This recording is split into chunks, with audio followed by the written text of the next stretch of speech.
ও মায়েরা, চৈতন্য মহাপ্রভু হলেন কাঙালের ঠাকুর, যার জন্যে এত দিন থাকতে মহাপ্রভু দোলের দিনেই জন্মগ্রহণ করলেন। কেন? এত তো তিথি ছিল, মহাপ্রভু দোল পূর্ণিমায় জন্মালেন কেন? এটা শুনে রাখো, যার বাড়িতে যত টাকা থাক আর যত জামা কাপড় ভালো ভালো থাক, দোলের দিন সকাল হলেই বলবে, কই গো গিন্নি, একটা ছেঁড়া জামা দাও তো। কে বলেন? ভালো শাড়ি আজকে পরার দরকার নেই, ওই ছেঁড়া কাপড়টা পরেই চালিয়ে দাও, বেরোলেই বাচ্চারা ছুটবে। মহাপ্রভু বললেন, যেদিন কলিযুগের মানুষ, হিন্দু সনাতন অবলম্বীরা যেদিন ভিখারির সাজে সাজবে, কাঙালের সাজে সাজবে, সেদিন আমি জন্মগ্রহণ করে প্রকাশ করে দেব, আমি ধনীর দেবতা নয়, আমি কাঙালের ঠাকুর। বুঝে নেওয়া গেল? যার জন্য মহাপ্রভু দোল পূর্ণিমাটা বেছে নিল। মন্ত্রে সব প্রস্তুত তো? হেমকান্তা, এসো দান শুরু করি। বলো মুক্ত প্রজা, তুমি কি নেবে? মন্ত্রে, ওকে 2 বস্তা সোনা দিয়ে দাও। তুমি কি নেবে? ওকে একটা মন্দির করবে, কিছু অর্থ দিয়ে দাও। তুমি কি নেবে? আমাকে একটা পালঙ্ক দিলেই হবে। আমার হাতির দাঁতের পালঙ্কটা ওকে দিয়ে দাও। শুধু শুধু কে ভোগ করবে তার ঠিক নেই, ওকেই দিয়ে দাও। তুমি কি করবে? কে নেবে? রাজামশাই আমাকে অন্ন দিন, অন্ন। হ্যাঁ, ওকে একবারে এমন অন্ন দাও যেন লাইভ খেয়ে শেষ না হয়। দিয়ে দাও। তোমার কি চাই? 10 বিঘে জমি, 1 জোড়া হাল করে খাবে? আচ্ছা আচ্ছা, ঠিক আছে মন্ত্রী, ওকে জমির ধারে নিয়ে গিয়ে একটা শুলো দিয়ে দাও। ও যে জমিটা ভালো লাগে, যতখানি ভালো লাগে ওকে দিয়ে দাও। সবার থেকে গরিব দেখে মনে হচ্ছে, সবার থেকে ভিখারির হালো, ওকে দিয়ে দাও শুলোটা। যাও। মন্ত্রী যাচ্ছে ঘোড়ায়, ও তো যাচ্ছে পায়ে হেঁটে। এইবার জমির ধারে নিয়ে গিয়ে দাঁড়িয়ে পড়েছে মন্ত্রী। এই জমিটা যতখানি দরকার যাও। মন্ত্রী তো আস্তে আস্তে যাচ্ছে, আর ও তো তাড়াতাড়ি করে যাচ্ছে, যতটা কভার করা যায়। 1 বিঘে, 2 বিঘে, 5 বিঘে, 10 বিঘে, 15 বিঘে। মন্ত্রী বলছে, এবার দাঁড়িয়ে যাও, আর যেও নি। কেন? জমিদার তো বলেছে যতখানি ইচ্ছা নেবো, তোমার কি অসুবিধে হচ্ছে? না না, অসুবিধে নয় না। 20 বিঘে, 25 বিঘে। আবার মন্ত্রী আওয়াজ দিচ্ছে, আর যেও না গো, অনেক হয়ে গেছে। আরে জমিদার তো বললো যতটা খুশি, লোভে পাপ। 30 বিঘে, 35 বিঘের মাথায় গিয়ে পাটি মুখ থুবড়ে পড়ে গেছে। মন্ত্রী ঘোড়া থেকে নেমেছে, তুলছে, ও ভাই ওঠো, শুলো পোঁতো। ও ভাই ওঠো, শুলো পোঁতো। হায় হায়, সে আর নেই, সে পার বাংলায় আর নেই, যা মুখ থুবড়ে পড়েছে হরিনাম। মন্ত্রী ফিরে এলো। জমিদার জিজ্ঞেস করছে, রাজা চন্দ্রকান্ত মন্ত্রী, মহারাজ জমি দিয়েছো? বলে, মহারাজ ইচ্ছা ছিল 35 বিঘে, পেল মাত্র 3.5 হাত। পরের জায়গা, পরের জমি, ঘর বানাইয়া আমি রই, তো এই জমির মালিক নই। ও দয়াল রে, আমি তো এই জমির মালিক নই। ও বিধি রে, আমি তো এই জমির মালিক নই। পরের জায়গা, পরের জমি, ঘর বানাইয়া আমি রই। আমি তো এই জমির মালিক নই। ও বিধি রে, আমি তো এই জমির মালিক নই। প্রথম যেদিন ভবে এলাম, তুমি দিলে নতুন ঘরের কথা ভাব, ঘরের কথা ভাবতে ভাবতে, ঘরের কথা ভাবতে ভাবতে, ঘরের কথা ভাবতে ভাবতে তোমায় করলাম পর। ঘরের কথা ভাবতে ভাবতে তোমায় করলাম পর। ও মায়েরা, আমার ঘরের চাবি কার কাছে? বলতে পারবেন? আচ্ছা, আপনি বলতে পারবেন তো আপনার ঘরের দরজা কবে খুলেছিল? আরে আপনার ঘরের দরজা কবে খুলেছে আপনি জানেন না? বলতে পারবেন না? বলতে পারবেন? বলুন। কেউ যদি বলে দিতে পারেন, আমি কীর্তন ছেড়ে তার বাড়ি ঝাঁট দেবো। কেন? মায়ের পেটে ঘরের দরজা খোলে, মায়ের পেটের ভেতর দরজা খুললে তবে বাচ্চা বাইরে আসার জন্য ছটফট করে, তার আগে নয়। আর দরজা খোলে রাত্রি 12টার পর। দেখবেন যারা মা হয়েছে জেনে নেবেন, যত পেটে লাথি মারা শুরু হয় রাত্রি 12টার পর, তাই তো? হ্যাঁ, তাহলে ঘরের দরজাটা ভেতরে থেকে খুলেছে, সময় বলা যাবে না, বাদ দিয়ে দিন, ওটা বাদ দিলাম। কবে বন্ধ হবে সেইটা বলুন, আমি লিখে রাখি। আরে খোলার ডেটটা না পারো, বন্ধের ডেটটা বলো। কেন পারবে না?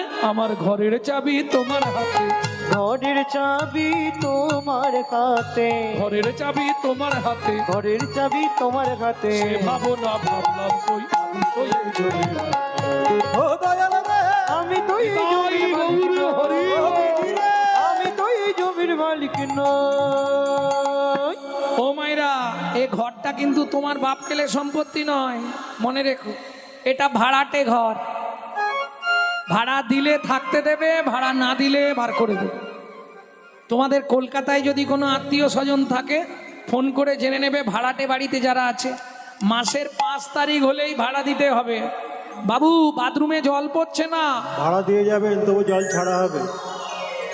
বাবু ঘরে লাইট জ্বলছে না, ভাড়া পেমেন্ট করবেন, তবু লাইন দেবো। অফ করে দেবে এমনি। একই সিস্টেম, এটা ভগবানের দেওয়া ঘর, ভগবানের সম্পত্তি, ভাড়াটে ঘর। আপনি যদি টাইমে না ভাড়া পেমেন্ট করেন, হঠাৎ দেখবেন ঘরের লাইট অফ করে দিয়েছে।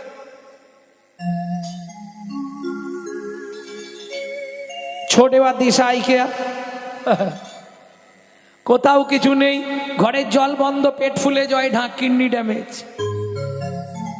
রাস্তা কিছু নেই। ওই জন্য বললাম টাইমে টাইমে ভাড়াটা দিয়ে দিও। যখনই সময় পাবে গুনগুন গুনগুন করে শুধু নাম করে যাও, ওটাই ঘরের ভাড়া। বুঝে নেওয়া গেল? রাজা চন্দ্রকান্ত বললেন, মন্ত্রী তাহলে সবাই দান পেয়েছে তো? হ্যাঁ মহারাজ। এইবার তুলসী আর গঙ্গা জল হাতে নিয়ে রাজা চন্দ্রকান্ত দানব্রত যজ্ঞ এবার শেষ করবে। মন্ত্রী বললে, মহারাজ সবাই তো পেয়েছে বলছে, তবু আপনি একবার জেনে নিন না, নিয়ে শেষ করে দিন।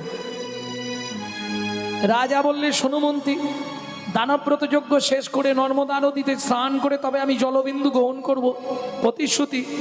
তবু শেষ করার আগে তুলসী পাতা গঙ্গা জল হাতে নিয়ে আবার একবার জেনে নিচ্ছি, আর কেউ কি দান নিতে বাকি আছো? আমি আছি গো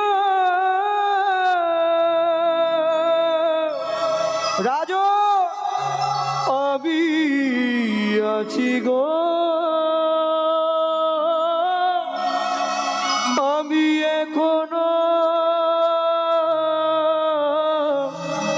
বাকি আছি, বাকি আছি, বাকি আছি, বাকি আছি। কোথায় তুমি? আসছি মহারাজ।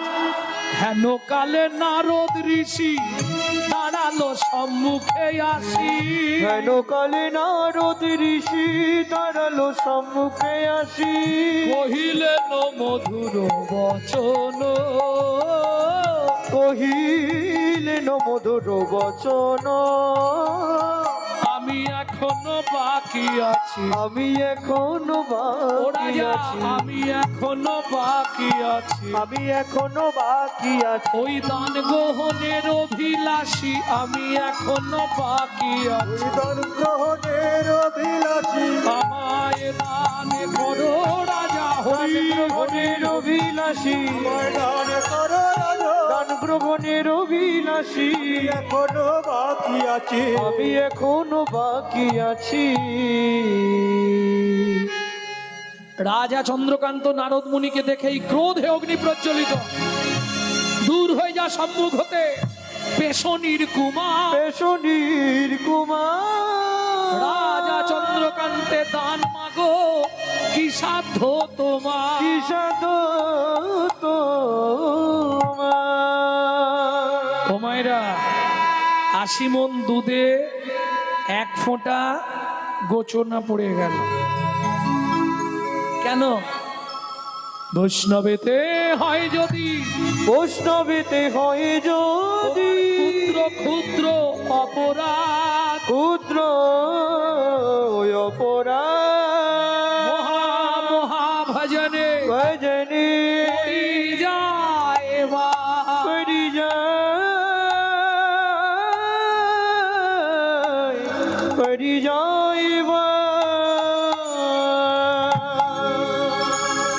মন্ত্রে একে এখান থেকে বার করে দাও।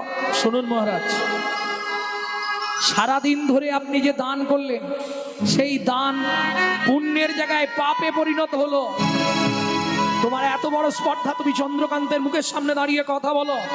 মন্ত্রে একে ঘাড় ধাক্কা দিয়ে বার করে দাও। আপনার মন্ত্রী ঢাঁটরা দিয়েছিল বলে তবে আমি এসেছি, নালে আমি আসতাম।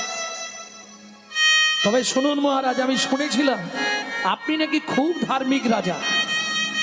এ তো দেখলাম আপনি পুরোটাই বক ধার্মিক। সাদা পোশাক পরে বক ধার্মিক কেন বলছে বুঝতে পারছেন? সাদা পোশাক সর্বাঙ্গে, আর এদিকে মাছ দেখলেই ছুটে যায়, বক ধার্মিক। জয় রাধে। শুনুন মহারাজ, যে চণ্ডালের মতো ব্যবহার আপনি আমার সঙ্গে এই মুহূর্তে করলেন, আগত জন্মে আপনাকে নিষাদ কুলে চণ্ডালের ঘরে জন্ম নিতে হবে। ও মায়েরা, আমি একটু আগেই বলেছি নারী পারে বাঁচাতে আর নারী পারে মারতে। দূরে দাঁড়িয়েছিল রাজার একমাত্র স্ত্রী হেমকান্তা দেবী, ছুটতে ছুটতে এসে আছাড় খেয়ে পড়ল নারদ মুনির চরণে। ও গো মুনিব,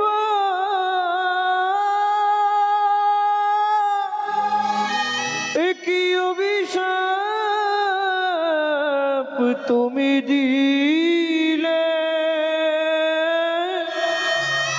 ক্ষমা করো। না জেনে না বুঝে আমার স্বামী তোমার চরণে কঠিন অপরাধ করেছে। তুমি তো কৃপাময়, করুণা করে এই অভাগীরে কৃপা করো। কেঁদো না মা, চরণ ছেড়ে ওঠো। আমি যে বলেছি ওটা ফেরানো যাবে না। সাধু মুনি ঋষি যোগী মহাত্মাদের মুখের কথা কখনো মিথ্যা হয় না। তোমাকে নিষাদ কুলে চণ্ডালের ঘরেই জন্ম নিতে হবে। মুনিবর, নিষাদ কুলে চণ্ডালের ঘরে জন্মাবো, তাতে কোনো কষ্ট নেই মুনিবর। জীবনে একটা স্বপ্ন আমার পূরণ করে দিন। বলো তুমি কি চাও, বলো মা। নারদ মুনির চরণটা ধরে মা কাঁদতে কাঁদতে বলে উঠল, মুনিবর এই কৃপা আপনি আমায় করুন। কি? একটি সন্তান পাই যেন মুনি, সে তো হরি ভক্ত। একটি সন্তান পাই যেন মুনি, সে তো হরি ভক্ত। তুমি এই কৃপা করো মুনি, তুমি এই কৃপা করো মুনি, ত্রিভুবন করে যায় একটি সন্তান পাই যেন মুনি, হরি ভক্ত। আমায় একটি সন্তান পাই যেন মুনি, সে তো হরি ভক্ত। দুঃখ করো না মা, ঈশ্বর তোমার মনের ইচ্ছা পূর্ণ করবে। এত বলি নারদ মুনি করিল গমন, করিল গমন।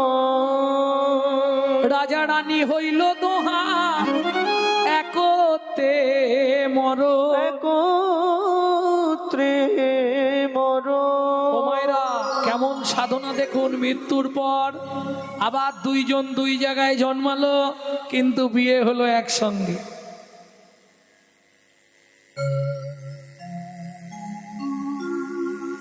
দুজনেই জন্ম নিলেন সিংহমপুর, আবার বিয়ে করে সংসার পাতলেন। তেতা যুগে, সত্য যুগে রাজা চন্দ্রকান্ত হেমকান্তা, তেতা যুগে দুজনে আবার সংসার করলেন সবর সবরী। একটা সন্তান হলো, তার নাম রাখলেন গুহক। আপনারা সবাই জানেন এক সময় রামচন্দ্র 14 বছর বনবাসে গেছিলেন। সে যে কোনো কারণ হোক, কারণ অনেক কিছু থাকতে পারে। কেউ বলে কইকেই নাকি ভরতকে রাজা করবার নিমিত্তে রামকে বনে দিয়েছিল, তাই তো? এটাই আমরা জানি যে কইকেই ভরতকে রাজা করার জন্যে রামকে বনে দিল। যারা জানেন এটা মিথ্যে কথা, এটা সত্যি কথা নয়। আসল সত্যটা হলো রামচন্দ্র গভীর রাত্রিতে কইকেয়ীর ঘরে গেলেন। ছোট মা, কে? আমি রাম। বাবা, এত রাতে আমার ঘরে?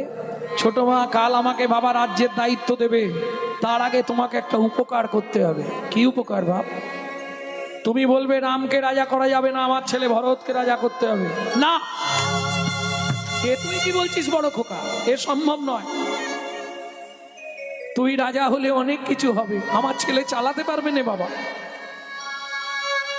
আমার কথাটা শোনো, তুমি যদি আমার এই উপকার করে দাও, বাবা আমায় 14 বছর বনে দিয়ে দেবে, আমিও তোমার একটা উপকার করে দেবো। কি উপকার করবি? কথা দিচ্ছি মা, যদি তুমি বাবাকে বলে 14 বছর আমাকে বনে পাঠিয়ে দিতে পারো, আমি পরজন্মে তোমার গর্ভে জন্ম নেব। তোমার গর্ভে জন্ম নেব। বলি মাগো, তোমায় কথা দিলাম, তোমার গর্ভে জন্ম। ও মাগো, তোমায় কথা দিলাম, তোমার গর্ভে জন্ম নেব। সত্যি রাম? হ্যাঁ সত্যি বলছিস? হ্যাঁ মা। তার প্রমাণ, আমি 14 বছর পর বন থেকে ফিরে প্রথম এসে বসবো তোমার কোলে। কথা দিয়ে যাচ্ছে। এইবার আমাকে একটা সত্যি কথা বলবি রাম। কি? 14 বছর কি আলাদা করে কোথাও সংসার পাতবি?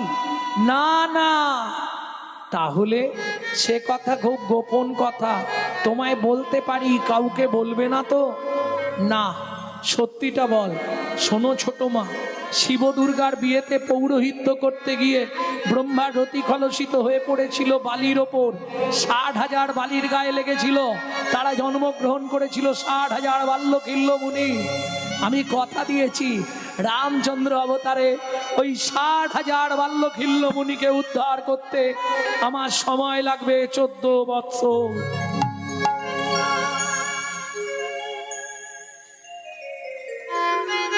কিন্তু জগৎ তো আমায় খারাপ বলবে, মেখে নেবে। জগৎ তোমায় খারাপ বললে তুমি তো খারাপ নয়। তুমি কেমন তুমি জানো, আর আমি জানি। ঠিক আছে, যা, তোর ইচ্ছাই পূর্ণ হবে,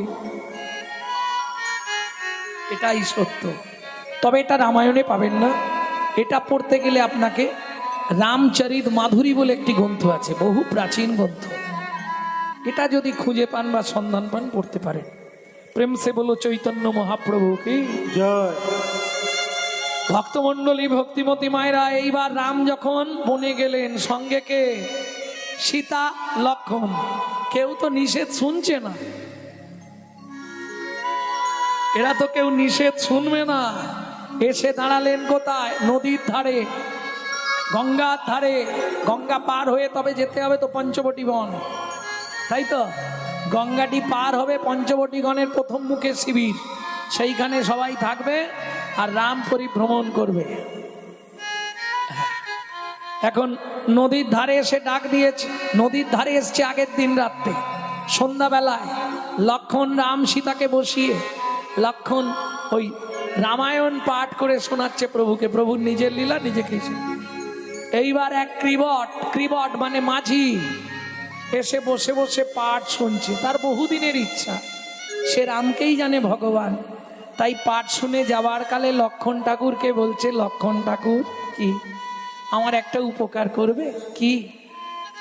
এই ঘাটে সবার তো ভালো ভালো নৌকা আছে, আমার নৌকাটা একটু ভাঙা, জানো আমার নৌকাটা তো ভালো নেই।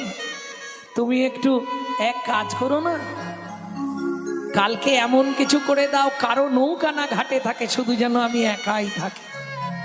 লক্ষণ বললে বেশ, তোমার ইচ্ছা পূর্ণ হয়ে যাবে।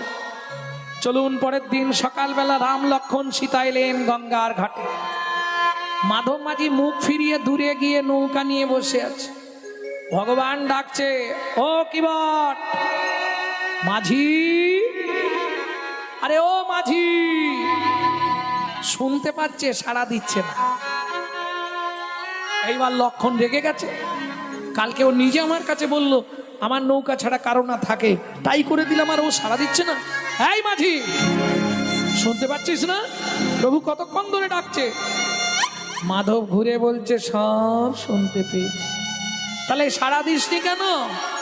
প্রভুকে শিক্ষা দেবো বলে। ও মা, তুই ভগবানকে শিক্ষা দিবি? হ্যাঁ, তা কি? রামচন্দ্র বলছে, মাধব তুই আমাকে বলতো কি শিক্ষা দিলি? প্রভু তুমি এবার ভাবো, জীব জগৎ যখন ভব সিন্ধু পারের ঘাটে এসে তোমাকে বারবার ডাকে, তুমি মুখ ফিরিয়ে থাকো, তুমি যতক্ষণ না তাদের কৃপা করো, তাদের ভেতর কি যন্ত্রণা হয়, এই শিক্ষাটা দেবার জন্য আমি তোমায় সাড়া দিই।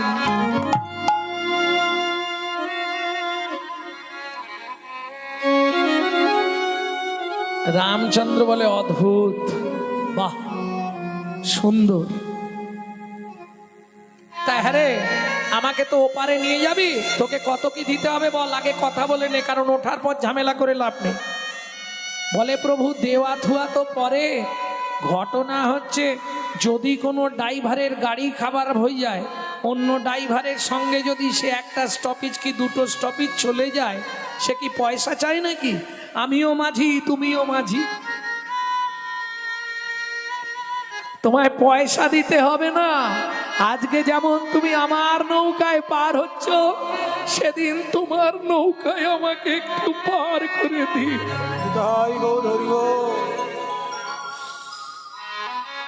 তবে জানো প্রভু, তোমার সঙ্গে আমার শত্রুতা নেই, তোমার দেহের সঙ্গে শত্রুতা নেই, শত্রুতা তোমার পায়ের সঙ্গেও নেই, কিন্তু পায়ের তলায় যে ধুলাটা, ওইটার সঙ্গে আমার শত্রুতা আছে। কিসের শত্রুতা? কদিন আগেই শুনেছি তোমার পায়ের ধুলা লেগে একটা পাষাণ নাকি মেয়ে ছেলে হয়ে গেছে। প্রভু, আমার বাড়ির স্ত্রী আছে, আমার নৌকাটা যদি মেয়ে ছেলে হয়ে যায়, একটা বউ নিয়ে পারিনি, আবার একটা হয়ে গেলে আমি কি করব প্রভু? ভগবান বলছে, তাহলে কি করবি? প্রভু চরণটা আমি ধুইয়ে তারপর তোমাকে তুলবো। লক্ষণ বলছে, কি দিয়ে ধোয়াবি? জায়গা কোথায়? কি বড় বলছে, আমি আগে থেকে জল রেখেছি, বসো প্রভু। বসিয়ে দিয়ে ক্রিবট চোখের জল দিয়ে রামচন্দ্রের চরণটা ধোয়াচ্ছে। কাঁদছে। কেন কাঁদছে কিবট জানেন? কিবট এত জল কোথায় রেখেছিল? আহা, ও মায়েরা, এই গোপন তত্ত্বটা অনেকেই জানেননি, শুনে নিন, খুব জ্ঞানের কথা। অনন্ত শয্যায় যখন নারায়ণ শায়িত লক্ষ্মী চরণ সেবা করছে, ঠিক সেই সময় একটা কচ্ছপ, কচ্ছপ চেনেন তো, ও বারবার ওই অনন্ত নাগের ওপর উঠে আর নারায়ণের পাটার ওই ধুলোটা কুড়ে খেতে যাচ্ছে। শুনেছি তোমার চরণে নাকি অনেক কৃপা, তা আমি একটু তোমার চরণ ধুলি মাথায় নেব। এইটা লক্ষ্মী দূর থেকে দেখতে পেয়ে গেছে, এই রে একটা পোকা উঠছে, ওইভাবে ও যদি কামড়ে দেয় প্রভুর চরণে আঘাত লাগবে। লক্ষ্মী করেছে কি, ধরে একবারে ছুঁড়ে ফেলে দিয়ে ওই নদীর নোনা জল নাকে মুখে ঢুকে গেল। কাঁদতে কাঁদতে কচ্ছপ জানালো, প্রভুর চরণে জীবনে আশা ছিল তোমার চরণটা একবার সেবা করব, চরণের ধুলি একবার সর্বাঙ্গে মাখবো, তা তো হলো না।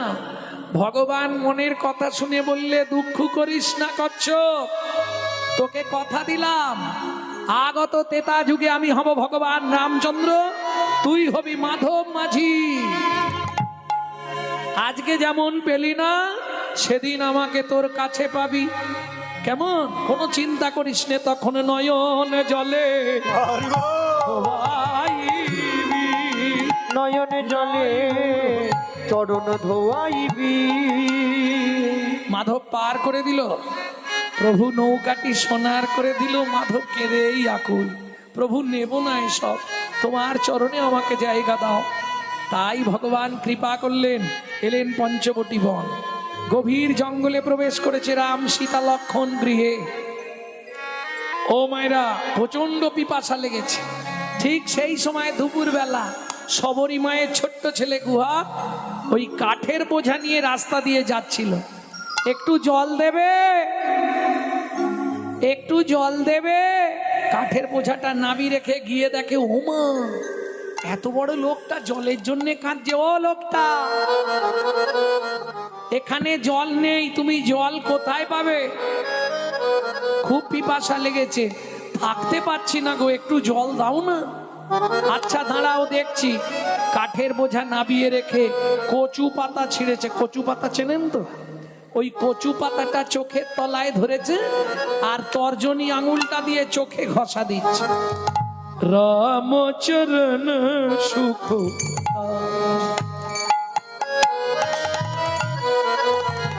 ভজমনা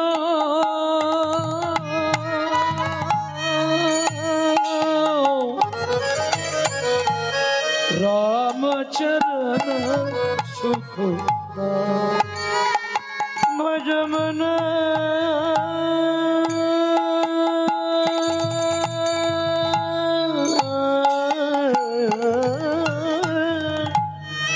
রামচরণ সুখ দাই। ভজমন রামচরণ সুখ দাই। जाका चरणन में पाषाण उद्धारा। जाको चरणन में पाषाण उद्धारा। करने शरणकारी रामचरण सुखदाय। भजमनो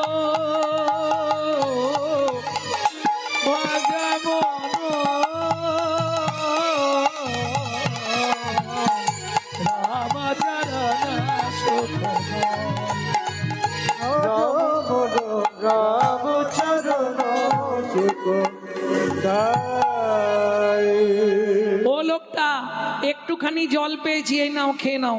ভগবান দুই হাত দিয়ে জলটা ধরে আর কচু পাতার জলটাকে, এই খোকা, এটা কি জল খাওয়ালি রে? তোমায় তো মিথ্যে বলবো না, এখানে কোথাও জল নেই, তোমাকে চোখ থেকে জল বার করে দিলাম। যেই বলেছে চোখ থেকে জল বার করে দিলাম, ভগবান ছুটে গিয়ে গুহককে বুকের মধ্যে জড়িয়ে ধরেছে। ঠাকুর, সর্বনাশ হয়ে গেল। কিরে, আমি তো চণ্ডাল মেলেচ্ছ জাতি, তুমি আমায় ছুঁয়ে ফেললে, তোমার তো জাত মরে গেল। কে বলেছে গুহক? পাড়ার লোকেরা বলে আমাদের ছুলে নাকি জাত চলে যায়। শোন গুহক, শাস্ত্র কি বলে জানিস? কি বলে ঠাকুর? চণ্ডাল হপি মুনি শ্রেষ্ঠ, হরি ভক্তি পরায়ণা। ঠাকুর, এটা কোন ভাষা বুঝলাম না তো।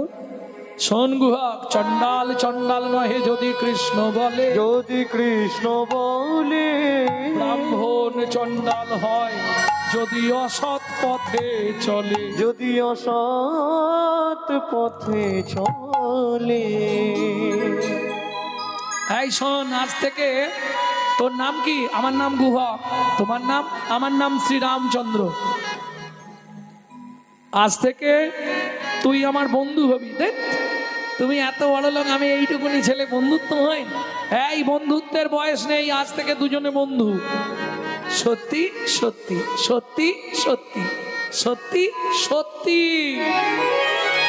যাক, কাঠ নিয়ে গেলে বাড়িতে রান্না হবে, মা এক্ষুনি পেটাই দেবে। আমি চললাম, কালকে আবার আসবো।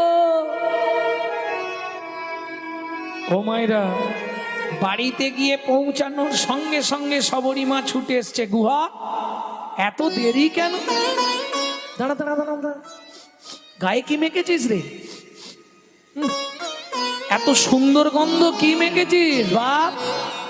কোথা থেকে কি পেলি? জঙ্গলে গিয়ে কিছু মেখে এসছিস? না মা, আমি তো কিছু মাখি। ও, তোমাকে বলি মা, একটা লোক না জলের জন্যে খুব কাঁদছিল। কি করব, কোথাও জল নেই। সে বলছে আমাকে জল দাও, না হলে আমি মরেই যাব। তখন কি করেছি জানো মা? কি করলি গো? ওই কচু পাতা ছিঁড়ে চোখটা রোগড়ে জল খানিকটা বার করে তাকে দিলাম। বলিস কি রে? হ্যাঁ মা, সে আমার চোখের জল ঘট ঘট করে খেয়ে নিল। নেয়ার পরে বলল কি রকম স্বাদ লাগছে। সত্যি বললাম ঠাকুর, কোথাও জল নেই, চোখের জল বার করে তোমায় খাওয়ালাম। যেই বলেছি জানো মা, সে আমাকে একবারে বুকে জড়িয়ে ধরে হাউ হাউ করে কাঁদলো। আমাকে বলেছে আজ থেকে তুই আমার বন্ধু খোকা।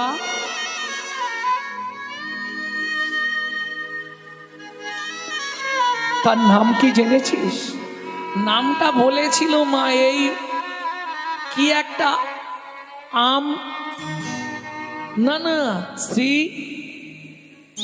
কি একটা বললো, তারই গায়ে ওই রকম গন্ধ ছিল। সবরী মায়ের মাথা ঘুরে গেছে। কেন? সবরী মা মতঙ্গ মুনির শিষ্য, তাদের আরাধ্য ভগবান হলেন শ্রীরামচন্দ্র। ও খোকা, নামটা মনে? হ্যাঁ মনে পড়েছে মা, শ্রীরামচন্দ্র। খোকা, সে তোকে বন্ধু বলেছে? হ্যাঁ, আমি মা হয়ে তোর কাছে হাত জোড়ো করে বলছি বাবা, জীবনে কোনোদিন কিছু চাইবো না, একবার শুধু তোর বন্ধুকে আমাদের বাড়িতে নিয়ে আয় না বাবা। বলছো মা? তাহলে দু একটা মিথ্যে কথা বলতে হবে। মায়ের জন্য না হয় মিথ্যে বলবি, তবে শোন, যদি মিথ্যে কথা বলিস কানে হাত দিয়ে বলবি। কেন মা? কানে হাত দিয়ে মিথ্যে বলবো কেন? কানে গুরুদেব আছে তো, মিথ্যে বললেও অপরাধ হয় না। গুরু চরণে অপরাধটা স্বীকার করে নিবি। পরের দিন খেলতে গেছে। মহাদাতা সেজেছে জয়, বুঝে প্রজারে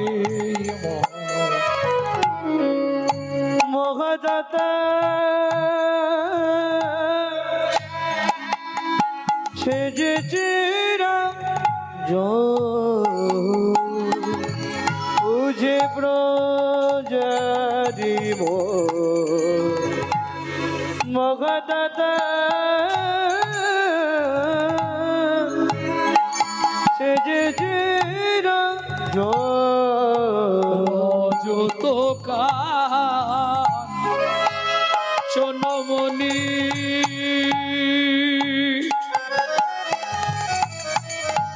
ওকে শোভা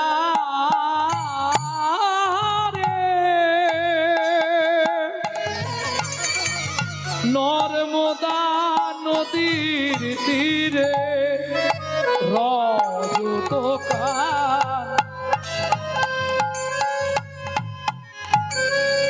চনমনি অন্ন বস্ত্র গাভী ভূমে যে যাহা চায় রাজা তারে তা দেয়। যে যাহা চায় রাজা তারে তা দেয়। সব করিছে মহাদাতা সেজেছে রাজ বুঝে মহাদাতা সেজেছে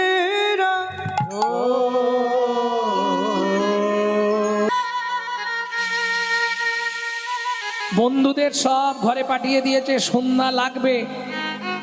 এইবার গান শুরু করেছে গুহা। কেন? বন্ধু গান শুনলেই ঠিক দাঁড়িয়ে যাবে।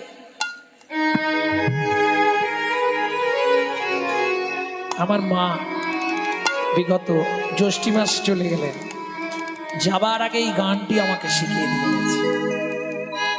এ বাইরে পাবেন না এই গানগুলো, যদি কেউ গায় জানবেন আমাদের থেকে চুরি করে গাইছে। লুকিয়ে তোমায় রাখবো ঠাকুর আমার হিয়া মাঝে, লুকিয়ে তোমায় রাখবো ঠাকুর আমার হিয়া মাঝে। আমি মনে মনে তোমার পূজা, আমি মনে মনে তোমার পূজা করব সকালে সাজে আমার হিয়া মাঝে। লুকিয়ে তোমার রাখবো ঠাকুর আমার হিয়া মাঝে। লুকিয়ে তোমার রাখবো ঠাকুর আমার হিয়া মাঝে। নাইবা যদি দেবদাসীরা তোমার মাথায় চামর ঢুলা, নাই বা যদি দেবদাসীরা তোমার মাথায় চামর ধুলা, বলো ক্ষতি কি তাই শঙ্খ ঘণ্টা, বলো ক্ষতি কি তাই শঙ্খ ঘণ্টা, নাইবা যদি বাজে আমার হিয়া। লুকিয়ে তোমায় রাখবো ঠাকুর আমার হিয়ার মাঝে। লুকিয়ে তোমায় রাখবো ঠাকুর আমার হিয়ার মাঝে।